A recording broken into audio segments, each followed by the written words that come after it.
नमस्कार मित्रांनो, मी पर्जन्य रोडे. आजचा आपला कन्यादानाचा शेवटचा भाग आहे आणि या भागामध्ये कन्यादान हा विषय आपण पूर्ण करूया. गेल्या भागामध्ये प्रत्यक्ष विधी काय होतो कन्यादानाचा, वडील कशा पद्धतीने पाणी सोडतात, त्याच्यानंतर गोत्रांचा कशा पद्धतीने उच्चार केला जातो, म्हणजे वराकडची गोत्र, वधूकडची गोत्र आणि त्यांची नावं, हे सगळं आपण बघितलं. आता ह्या भागामध्ये आपण तो वर जो आहे तो कशा पद्धतीने स्वीकार करतो आणि त्यावेळेला एक कृष्ण यजुर्वेदातला अत्यंत सुंदर मंत्र येतो, त्या मंत्राचा अर्थ हे बघूया. आणि त्याच्यानंतर वडील त्या वराला कशा पद्धतीने जाणीव करून देतात त्याच्या कर्तव्याची, हे देखील या भागामध्ये आपण बघूया. आणि कन्यादान हा विषय आज आपण इथे पूर्ण करूया. तर सगळ्यात सुरुवातीला एक सुंदर मंत्र येतो, म्हणजे ज्या वेळेला तो प्रतिग्रह स्वीकार करतो, त्या मुलीचा स्वीकार करतो, तर त्याच वेळेला एक सुंदर कृष्ण यजुर्वेदातला मंत्र आला आहे. तो मंत्र अशासाठी आहे की दान देणारी जी व्यक्ती आहे त्याचा देखील अहंकार वाढू नये, आणि दान स्वीकार करणारी जी व्यक्ती आहे की माझा मोठेपणा, तर मी मोठ्या मनाने स्वीकार केला, तर त्याचा देखील अहंकार वाढू नये, अशा आशयाने तो आलेला मंत्र आहे. आणि त्याच्यामध्ये अत्यंत सुंदर असं तत्त्वज्ञान आलेलं आहे. आधी पहिले आपण मंत्र बघूया. कृष्ण यजुर्वेदातला मंत्र आहे. क इदम कस्मा अदात कामः कामाजदात कामो दाता कामः प्रतिगृहीता कामं समुद्रमाविश कामेनत्वा प्रतिगृह्णामी कामयितत्ते वृष्टिरसि द्यौस्त्वा ददातु पृथिवी प्रतिगृह्णातु. तर मंत्राच्या सुरुवातीला एक प्रश्न आहे आणि नंतर पुढे त्या मंत्राचा आलेला, म्हणजे त्याच प्रश्नाचं आलेलं उत्तर आहे. तर प्रश्न काय आहे की क इदं कस्मा अदात, म्हणजे हे दान कोणी कोणाला दिलं, अशा आशयाने आलेला तो प्रश्न आहे. आणि नंतर पुढे त्याचं उत्तर आहे. आता त्या उत्तरामध्ये प्रत्येक ठिकाणी काम असा शब्द येतो. तर काम या शब्दाचा अर्थ होतो इच्छा. नुसती इच्छा नाही, तर परमेश्वराने प्रेरणा दिलेली कुठली तरी सदिच्छा, अशा आशयाने आलेला तो शब्द आहे काम. आणि इथे काम या शब्दाचा अर्थ वासना असा चुकूनही कोणीही घेऊ नये, किंवा आपण बरेच वेळेला काम या शब्दाचा अर्थ वासना या आशयाने घेतो, परंतु तो तसा नाही आहे. काम म्हणजे तुमची इच्छा. आणि त्यातसुद्धा इथे आलेला जो काम शब्द आहे तो परमेश्वराने प्रेरणा दिल्यानंतर तुम्हाला काहीतरी करण्याची जी सद्भावना होते, ती इच्छा, अशा आशयाने तो शब्द काम असा आलेला आहे. वारंवार काम हा शब्द तिथे येतो आणि त्याचा अर्थ प्रत्येक वेळेला तोच घ्यायचा आहे आपल्याला. तर सुरुवातीला प्रश्न येतो की क इदं कस्मा अदात, म्हणजे हे दान कोणी कोणाला दिलं. तर पुढे त्याचं उत्तर येतं की कामः कामाय दात, म्हणजे इच्छेने इच्छेला दिलेलं हे दान आहे. असा की तो दान देणारा जो आहे त्याचा अहंकार वाढू नये, की मी दान दिलं असं वाटू नये, म्हणून तिथे तो मंत्र आलेला आहे की इच्छेने इच्छेला दिलं. तर इच्छा कुठली, तर परमेश्वराने ही प्रेरणा आणि सद्बुद्धी काहीतरी दिली की तुम्हाला हे दान करण्याची इच्छा झाली, अशा आशयाने तो शब्द आलेला आहे की इच्छेने. कोणाला दिलं, इच्छेला. तर जो स्वीकार करणार आहे त्याला देखील परमेश्वरानेच ही सत्प्रेरणा दिलेली आहे, म्हणून इच्छेने इच्छेला दिलं, अशा आशयाने तो मंत्र आला आहे की कामः कामाय दात कामोदाता. जो दान देणारा आहे, दाता म्हणजे दान देणारा, तर तो देखील कुठले तरी इच्छेने प्रेरित आहे, म्हणजे परमेश्वराने जी सद्भावना सत्प्रेरणा त्याच्या मनामध्ये जागृत केलेली आहे, त्या इच्छेने तो प्रेरित आहे आणि त्या इच्छेनेच तो हे दान देतोय. कामोदाता कामप्रतिगृहीता, जो स्वीकार करणारा, प्रतिगृहीता म्हणजे स्वीकार करणारा, तो देखील कुठल्या तरी सदिच्छेने सद्भावनेने प्रेरित आहे. आणि त्या इच्छेनेच किंवा त्याला देखील पुढे जे दान मिळतंय तुम्हाला, त्या दानाचा देखील योग्य वापर किंवा त्याची योग्य जबाबदारी, अर्थात ती वस्तू नाही आहे तरी देखील आपण शब्दशः त्याचा अर्थ थोडासा घ्यायला पाहिजे, की त्याचा जो योग्य उपयोग जो आहे त्या दिले आलेल्या तुमच्याकडे स्वीकार केलेल्या दानाचा देखील योग्य सदुपयोग व्हायला पाहिजे, अशा आशयाने तो शब्द आला आहे की कामप्रतिगृहीता कामम समुद्रमाविश. आता शब्दशः अर्थ घेतला तर हे जे दान आहे, की ही जी इच्छा आहे ती समुद्रामध्ये विलीन हो, अशा आशयाने त्याचा शब्दशः अर्थ होतो. पण शब्दशः अर्थ घेण्यामध्ये काहीच अर्थ नाही, त्यामुळे आपण भावार्थच बघायचा की इच्छा जी आहे तुमची, हा जो संकल्प आहे, ही जी सदिच्छा आहे ती समुद्राप्रमाणे विशाल होऊ दे, अशा आशयाने कामम समुद्रमाविश कामेनत्वा प्रतिगृह्णामी. आता इथे वराच्या आशयाने हा आलेला शब्द आहे की कामेनत्वा प्रतिगृह्णामी, म्हणजे मला देखील काहीतरी सदिच्छा आहे, मी देखील कुठल्या तरी सत्प्रेरणेने जागृत झालेलो आहे, माझ्या मनामध्ये कुठली तरी सदिच्छा जागृत झालेली आहे आणि ती इच्छाच मला पुढे सांगते की हे जे मला मिळालेलं दान आहे त्याचा काहीतरी सदुपयोग व्हावा, या आशयाने मी तुझा स्वीकार करतोय, मी तुझा प्रतिग्रह करतोय. म्हणून तिथे म्हटलं आहे की कामेनत्वा प्रतिगृह्णामी, म्हणजे इच्छेने, चांगल्या सदिच्छेने मी तुझा स्वीकार करत आहे. कामेनत्वा प्रतिगृह्णामी कामयितत्ते, म्हणजे ही जी इच्छा आहे ती त्या इच्छेलाच समर्पित आहे. सगळ्याचं हे ते परमेश्वरानेच आपल्याला सद्बुद्धी आणि ती इच्छा जी ती दिलेली आहे, आणि त्याला म्हणजे त्या इच्छेलाच हे सगळं जे आहे कर्म, जो दान देणार आहे त्याने देखील त्यालाच समर्पित केलेलं आहे आणि दान स्वीकारणार आहे त्याने देखील ते त्यालाच समर्पित केलेलं आहे. म्हणून कामही तत्ते आणि वृष्टिरसी देऊस्त्वा ददातु पृथ्वी प्रतिगृह्णातु. वृष्टिरसी म्हणजे तू पावसाप्रमाणे समृद्धी देणारी आहे. ज्याप्रमाणे पाऊस पडला की सगळीकडे हिरवळ पसरते, पीक येतं आणि समृद्धी येते, त्याप्रमाणे ही कन्या जी आहे तू देखील समृद्धी पसरवणारी आणि समृद्धी देणारी हो. देऊस्त्वा ददातु, देवलोक तुला देऊ, आणि पृथ्वी प्रतिगृह्णातु, पृथ्वी तुझा स्वीकार करू. अशा आशयाने आलेला हा अत्यंत सुंदर मंत्र आहे आणि फार सुंदर त्याचा अर्थ आहे. कदाचित तुम्हाला समजावून सांगण्यामध्ये काही त्रुटी राहिली असेल आणि मला व्यवस्थित कदाचित तुम्हाला समजून सांगता आला नसेल, परंतु त्याचा अर्थ जो आहे तो फार सुंदर आहे आणि अत्यंत गंभीर तत्त्वज्ञान त्याच्यामध्ये मांडलेलं आहे. कोणाचाही अहंकार वाढू नये, दान देणाऱ्याचाही आणि दान स्वीकार करणाऱ्याचाही अहंकार वाढू नये, याच्यासाठी तो आलेला तिथे मंत्र आहे. हा मंत्र म्हणत असताना वर जो आहे तो वधूच्या खांद्यावरती आपला उजवा हात ठेवतो आणि त्यावेळेला पुरोहित हा मंत्र पठण करत असतात. आणि त्याच्यानंतर तो म्हणतो की धर्मप्रजा सिद्ध्यर्थम कन्याम प्रतिगृह्णामी. प्रतिगृह्णामी म्हणजे मी त्या कन्येचा स्वीकार करतो. कशासाठी करतो तर धर्मप्रजा सिद्ध्यर्थम.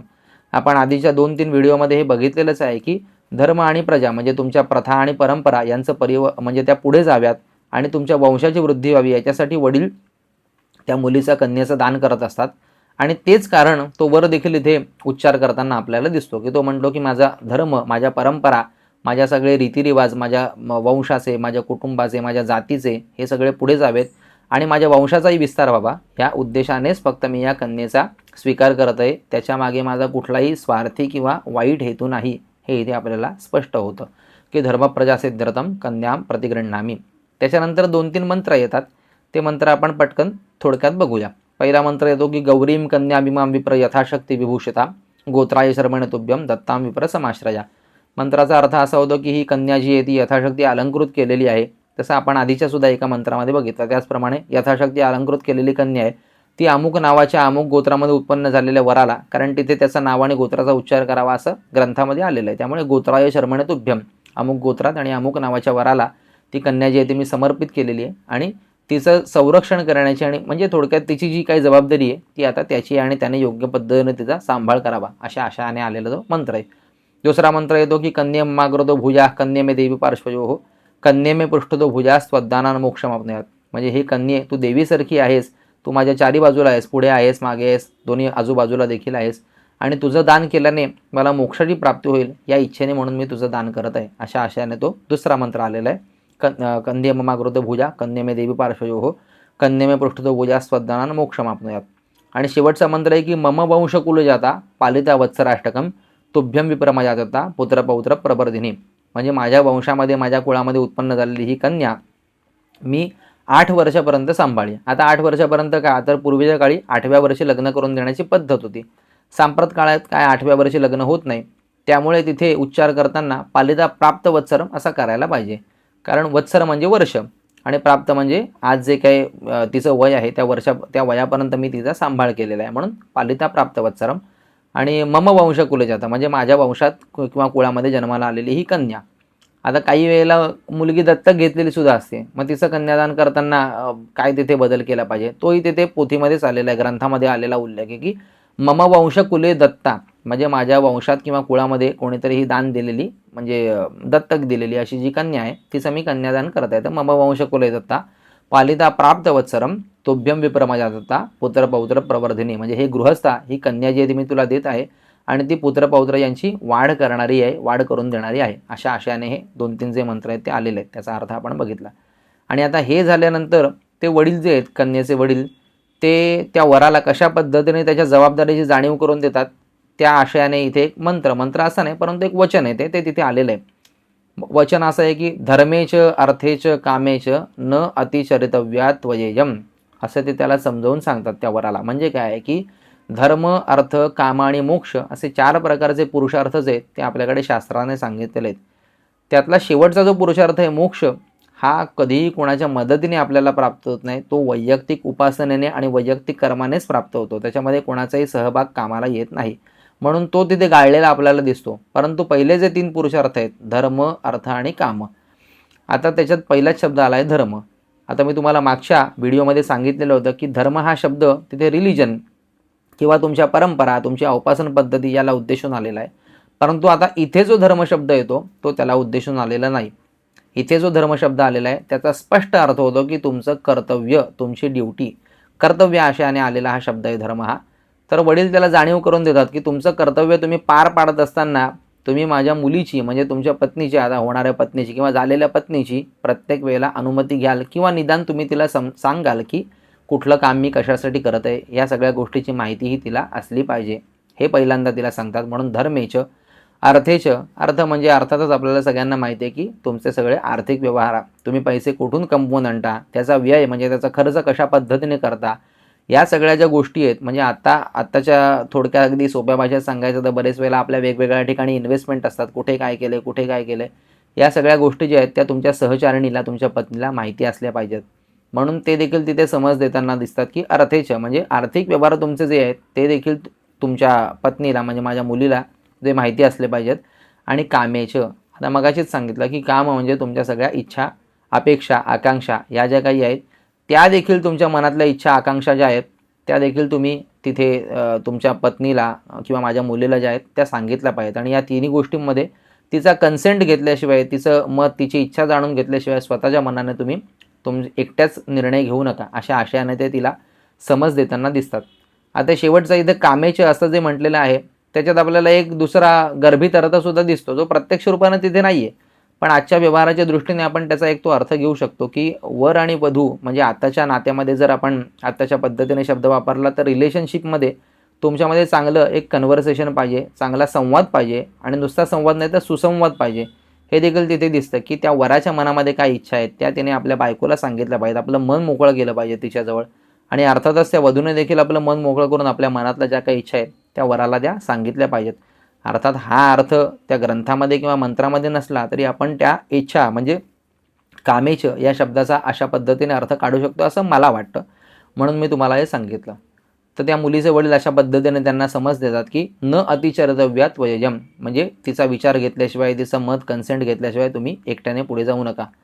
आणि जर तुम्हाला ते मान्य असेल तर त्याच्यावरती अर्थातच तो वर जो नवरा जो आहे तो प्रतिवचन त्यांना देतो, म्हणजे उत्तर देतो की नातिचरामी, म्हणजे अर्थातच मी अशा पद्धतीने आचरण करणार नाही, तिचं मत घेईन, तिचं मत विचारात घेईन आणि त्याच्यानंतरच मी जो काही निर्णय घ्यायचा असेल तो घेईन.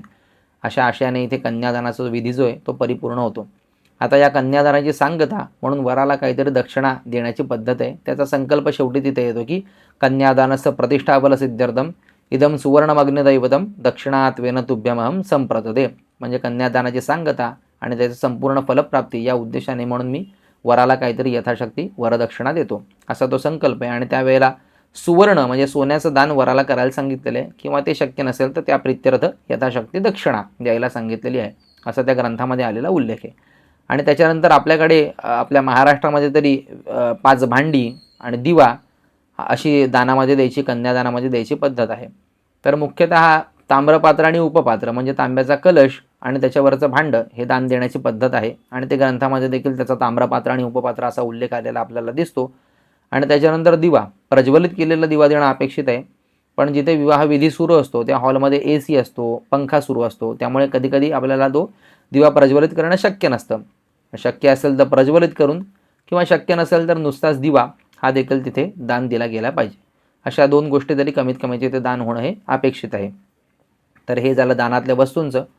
आणि तिथे एक चुकीची पद्धत हल्ली पडलेली दिसते. मी बऱ्याच ठिकाणी बघतो की कन्यादानाच्या भांड्यांबरोबर अन्नपूर्णेची मूर्ती आणि गोपाळकृष्णाची म्हणजे बाळकृष्णाची मूर्ती हल्ली तिथे देण्याची पद्धत पडलेली आहे, जी अत्यंत चुकीची आहे. त्याचा या विधीशी काहीही संबंध नाही आहे.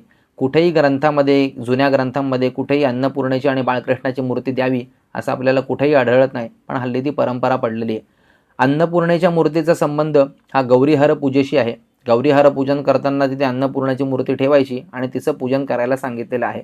त्याचा संबंध हा वेगळ्या उद्देशाने येतो, परंतु ती दानात द्यावी वगैरे असा काही उल्लेख नाही.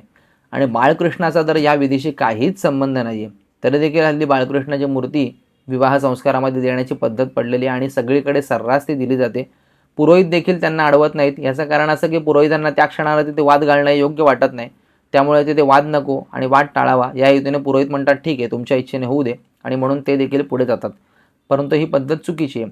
कदाचित त्याच्यामागे मला असं वाटतं की लोकांना असं वाटत असेल की यांचा विवाह झाल्यानंतर लवकरात लवकर घरामध्ये देखील एक बाळकृष्ण जन्माला यावा, या आशयाने कदाचित तो बाळकृष्ण देण्याची पद्धत पडली असावी असा माझा अंदाज आहे. नक्की मला काहीच याच्यावरती सांगता येणार नाही, परंतु ग्रंथामध्ये कुठेही तसं काही आढळत नाही, त्यामुळे ही पद्धत पूर्णपणे चुकीची आहे आणि ती जर ज्यांना जे व्हिडिओ ऐकतील आणि ज्यांना समजेल त्यांना जर टाळता आली तर ते टाळलं तर फारच उत्तम. तर अशा पद्धतीने हा कन्यादानाचा जो काही आपले आपण 3-4 एपिसोड त्याच्यावरती, मला वाटतं हा 5वा एपिसोड आहे, 5 एपिसोड केले आणि कन्यादानाचा विषय जो आहे तो हा इथे पूर्ण झालेला आहे. याच्यानंतर आपण पुढच्या भागामध्ये कन्यादान झाल्यानंतर पुढचे जे काही विधी असतात ते विधी आणि विवाह होम म्हणजे होमाच्या बद्दलची माहिती हे आपण काही काही भागांमध्ये बघून विवाह हा विधी जो आहे तो पूर्ण करण्याचा प्रयत्न करूया. तोपर्यंत सगळ्यांना नमस्कार.